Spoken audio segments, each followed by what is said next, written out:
শুভ সকাল বন্ধুরা, সুন্দরবনের ছোট্ট একটা জেলা থেকে আমি নমিতা আবারও চলে আসলাম নতুন একটা ভিডিও নিয়ে। সকালে ঘুম থেকে উঠে ডেলি রুটিনের কিছু অংশ আপনাদের সামনে তুলে ধরব। আশা করি নতুন বছরে সবাই ভালো আছেন, আমিও ভালো আছি। তো প্রথমে আমি দরজা থেকে শুরু করব। প্রথমে দেখো ঘুম থেকে উঠলাম, ওঠার পরে কত কাজ পড়ে আছে। জালটা উঠোনের মাঝখানে, গাড়িও পরপর দুই সাইডে রেখে দিয়েছে। এখন আমি এগুলোকে পরিষ্কার করে নেব। তার আগে একটু বাগান থেকে ঘুরে আসি। দেখো, এটা আমাদের বাগান। এখানে এটা বিটকপি, এটা ওলকপি, তাছাড়া ওই সাইডে আলু আছে। তো আমি বাগান থেকে ঘুরে এসেছি, এখন একে একে সব কাজগুলো করে নেব। প্রথমে আমি জালটাকে সরিয়ে রাখবো, তারপরে একে একে সব কিছু পরিষ্কার করে প্রথমে আমি দুয়ারটাকে মুছে নেব। আমি সকালে উঠে আগে দুয়ারটা ফার্স্ট মুছে নিই, তারপরে দুয়ার ধারে পোঁছ দিয়ে তারপরে ঘর বাড়িটা ঝাঁটিয়ে নিই।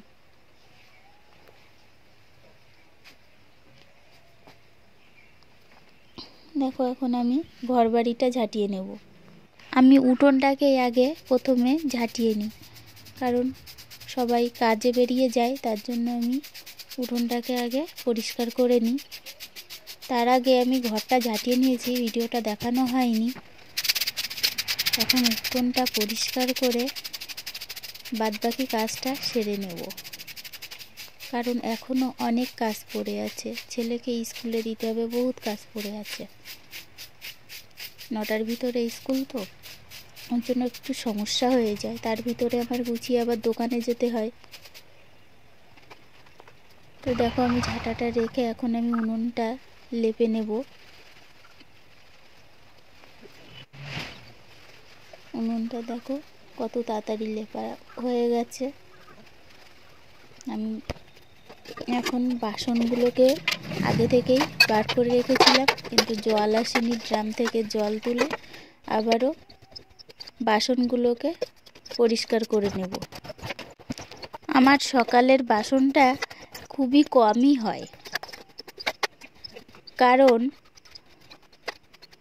দুপুরে খাওয়ার পরে আমি বেশি বাসনটাই পরিষ্কার করে রেখে দিই। ছেলে স্কুলে যাবে, তার জন্য আমি ভাতটা গরম বসিয়ে দিলাম। রাত্রের ভাত ছিল আজকে অনেকটা।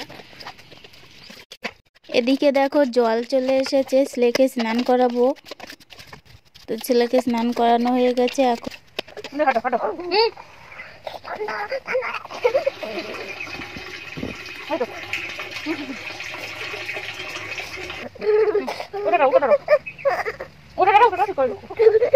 ও দেখো ঠান্ডায় কাঁপছে। দুপুর 2টোর সময় আসবে তো।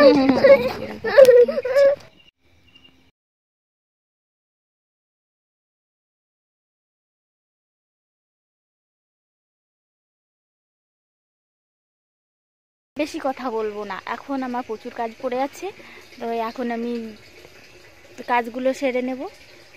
আর দোকানে যেতে হবে, তো জানোই তো আমি প্রতিদিন সকালে কাজ সেরে দোকানে যাই। তার জন্য সকাল 7টা বেজে গেছে। আমি